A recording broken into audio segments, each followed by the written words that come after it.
सहारनपुर बेहट कस्बे के मोहल्ला मनिहारान में सरकारी हैंडपंप उखाड़ना प्रशासन के लिए जी का जंजाल बन गया है। एसडीएम द्वारा फिर से हैंडपंप लगाए जाने के आश्वासन के विरोध में अब हिंदू संगठन भी उतर आए हैं। सोमवार को बजरंग दल सहित अन्य विभिन्न हिंदू संगठनों के लोगों ने कस्बे में जुलूस निकालकर बेहट कोतवाली में धरना दिया और हनुमान चालीसा का पाठ भी किया। इस दौरान हिंदू संगठनों के कार्यकर्ताओं ने एसडीएम को ज्ञापन दिया। एसडीएम के आश्वासन के बाद ही धरना समाप्त किया गया। थाने में कोई कार्यक्रम नहीं था। कल एक यहाँ नल प्रशासन ने एक व्यवस्था के तहत वो उखाड़ा, क्योंकि सड़क के बीच में आ रहा था।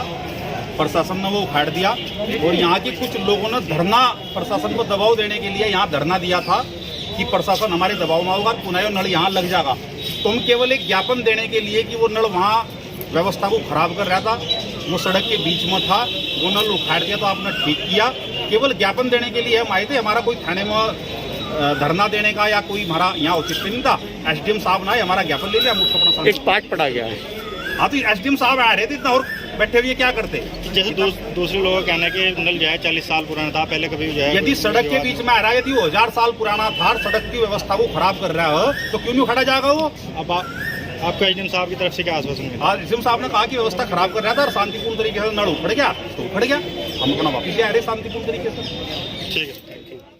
रायवाला मार्केट के व्यापारियों की समस्याओं को लेकर सहारनपुर में सोमवार को रायवाला मार्केट एसोसिएशन के पदाधिकारियों का एक प्रतिनिधिमंडल जिला मुख्यालय पहुंचा, जहां पर उन्होंने जिलाधिकारी को संबोधित एक ज्ञापन जिला प्रशासन के अधिकारी को सौंपते हुए अपनी समस्याओं के जल्द से जल्द निस्तारण की मांग की। और हमारी कपड़ा मार्केट, रायवाला कपड़ा मार्केट और पंजाबी कपड़ा मार्केट के व्यापारी आज डीएम साहब को ज्ञापन देने के लिए आए हैं। हमारा सबका कहना ये है कि हिमाचल, हरियाणा, पंजाब पूरा क्षेत्र खुल चुका है, आसपास का एरिया सब खुला हुआ है और हम लोगों का व्यापार बहुत प्रभावित हो रहा है। जो कर्मचारी हमारे साथ काम करते हैं उनको हमने वेतन भी देना है, क्योंकि आगे उनसे काम कराना है। और ऐसी स्थिति में यदि जो कपड़ा हमारे अंदर पड़ा हुआ है, जो गर्मी में कपड़ा बिकता है, वो अप्रैल मई जून में बिकता है। अप्रैल मई जून में अगर वो कपड़ा नहीं बिकेगा तो वो अगले साल तक के लिए वो कपड़ा, उनमें अधिकांश कपड़ा खराब होने के चांस है। तो इसलिए हम आज निवेदन करने आए थे कि कम से कम सरकार हमारी ओर ध्यान करे। कई बार इस बार ज्ञापन दे चुके हैं सर जिला महोदय को और मुख्यमंत्री को भी लिख चुके हैं कि साहब हमें कम से कम इतना समय तो मिलना चाहिए कि हम अपनी दुकानों की सफाई कर सकें, जाके अपने ताले देख सकें, अपनी व्यवस्था चेक कर सकें। सहारनपुर में सोमवार को आज़ाद समाज पार्टी व भीम आर्मी के मंडल कार्यालय पर जिला प्रभारी परवीन गौतम, विधिक सलाहकार संदीप काम्बोज द्वारा एक पत्रकार वार्ता का आयोजन किया गया, जिसमें उन्होंने बताया कि कांग्रेस नेता इमरान मसूद द्वारा दिए गए एक बयान में उन्होंने कहा है कि जिला पंचायत अध्यक्ष चुनाव में उनको आज़ाद समाज पार्टी के मेंबरों का समर्थन है। परवीन गौतम ने कहा है कि आज़ाद समाज पार्टी के मेंबरों ने अभी तक किसी को अपना समर्थन नहीं किया है और इमरान मसूद के इस बयान का हम खंडन करते हैं। जय भीम। आज जो प्रेस वार्ता रखी गई है, ये है कल दिनांक 6/6/2021 को कांग्रेस नेता माननीय इमरान मसूद द्वारा एक प्रेस के माध्यम से स्टेटमेंट जारी हुआ है, जिसमें कहा गया है कि जो गठबंधन का प्रत्याशी होगा उसके पास 16 जिला पंचायत सदस्य हैं और हमारे पास भीम आर्मी के लोगों का फ़ोन आया है, जिनके 2 सदस्य भी हमारे साथ आ गए हैं। हम इसका पूरे जोर से खंडन करते हैं और एक बात बता देना चाहते हैं कि भीम आर्मी और आज़ाद समाज पार्टी के जो भी कैंडिडेट जीते हुए हैं वह उस पार्टी को समर्थन देंगे जो वर्तमान में दमनकारी नीति के साथ बहुजन समाज के ऊपर अत्याचार कर रही है, उनके हक अधिकारों को छीनने का प्रयास कर रही है। भारतीय जनता पार्टी को हराने का जो भी पार्टी काम करेगी उसी को आज़ाद समाज पार्टी के जीते हुए कैंडिडेट समर्थन करेंगे, अन्यथा उसके अलावा किसी को समर्थन नहीं करेंगे। और एक और बात, सोमवार को सहारनपुर में बच्चों को ऑनलाइन क्लासेस में आ रही परेशानियों को लेकर व अन्य मांगों को लेकर शिवसेना का एक प्रतिनिधिमंडल जिला सचिव राजेंद्र चावला के नेतृत्व में जिला मुख्यालय पहुंचा, जहां पर उन्होंने जिला अधिकारी को संबोधित एक ज्ञापन एसडीएम को सौंपते हुए अपनी मांगों के निस्तारण की मांग की। ज्ञापन इस विषय में देने आए थे आज। बच्चों की जो ये 1st, 2nd क्लास या 3rd क्लास है, इनका कार्य जो है सुबह ही 8, साढ़े 8 बजे शुरू हो जाता है, जिसमें उसी टाइम बच्चों ने उठना होता है, बच्चों के पेरेंट्स ने भी उठना होता है। उस कारण से जो है बच्चों की मानसिक तनाव बढ़ता जा रहा है।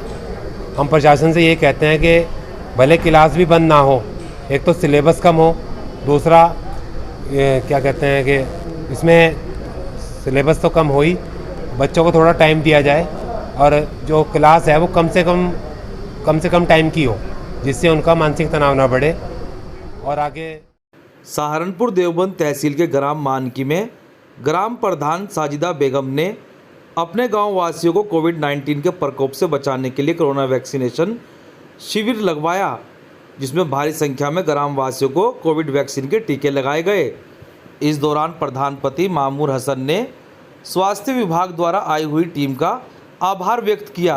मानकी में स्वास्थ्य विभाग की एक टीम जो सरिता सिंह के नेतृत्व में गांव मानकी में 45 प्लस के व्यक्तियों को, औरतों को, मर्दों को, पुरुषों और महिला को वैक्सीन लगेगी, जिसका गांव में बहुत अच्छा रिजल्ट आया। गांव के लोगों ने बढ़ चढ़ कर हिस्सा लिया और अभी तक ये कार्य जारी है। शाम तक इंजेक्शन 5 बजे तक लगेंगे टीकाकरण के लिए और गांव के लोगों के अंदर इंजेक्शन को लेकर काफ़ी जागरूकता है। सहारनपुर जिले में एक्टिव केसों की संख्या 600 से कम होने पर जिला अधिकारी द्वारा 8 जून से लॉकडाउन खोलने को लेकर नई गाइडलाइन जारी कर दी गई है, जिसमें उन्होंने बताया कि मंगलवार की सुबह 7 बजे से शाम 7 बजे तक सभी बाजार खुलेंगे और पूर्व की तरह शनिवार और रविवार को साप्ताहिक बंदी रहेगी।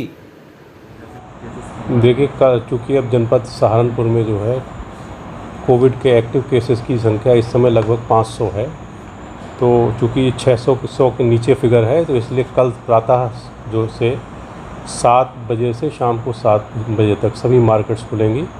और इसके साथ साथ जो भी अन्य चीज़ें हैं, इसमें मैं थोड़ा सा संक्षेप में आप लोगों को बताता हूँ कि इसमें जो है जो सरकारी डिपार्टमेंट है उनके ऑफिसेस पूर्व से खुल रहे थे वो खुलते रहेंगे। निजी कंपनियों के कार्यालय भी जो खुलेंगे वहाँ पर भी मास्क का प्रयोग, 2 गज की दूरी और जो सैनिटाइजेशन की व्यवस्था रहेगी। इसी के साथ साथ औद्योगिक संस्थान भी खुले रहेंगे। सब्जी मंडियाँ पूर्व की भांति खुलेंगी, वहाँ भी जो है 2 गज की दूरी और मास्क का प्रयोग अनिवार्य रहेगा। इसके साथ साथ अभी तक जो मीट की जो दुकानें थी वो बंद थी, तो मीट की दुकानें भी अब जो है अंडा, मांस, मछली की दुकानें, वहाँ पर साफ़ सफाई की व्यवस्था के साथ, सैनिटाइजेशन के साथ ये सारी दुकानें खुलेंगी।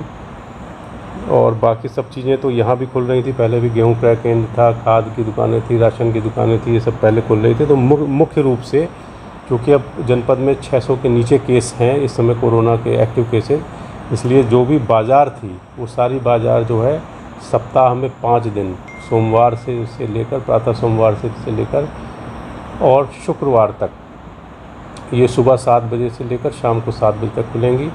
इसके साथ साथ जो शनिवार और इतवार को जैसी साप्ताहिक बंदी सभी ज़िलों में है वैसी ही साप्ताहिक बंदी यहाँ पर भी रहेगी। रात नाइट तक भी रहेगा? हाँ, रात मैंने कहा ना 7 से 7 तक खुलेगी।